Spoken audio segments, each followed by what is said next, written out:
Blagosiljamo te previšnji Bože i Gospode milosti, koji uvek činiš s nama ono što je veliko i neispitljivo, slavno i neizmerno, koji nam daješ san radi okrepljenja slabosti naše i radi odmora tela.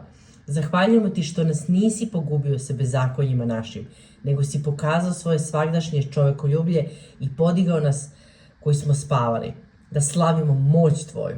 Stoga molimo tvoju neizmernu dobrotu, prosveti naše misli, otrgni iz teškoga sna lenosti oči i naš. Otvori naša usta i ispuni ih tvoje hvale, da bismo mogli verodostojno pevati i ispovedati se tebi, u svima i od svih slavljenom Bogu, bespočetnom Ocu, sa jedinorodnim tvojim Sinom i svesvetim i blagim i životvornim Duhom, sada i uvek i u vekove vekova.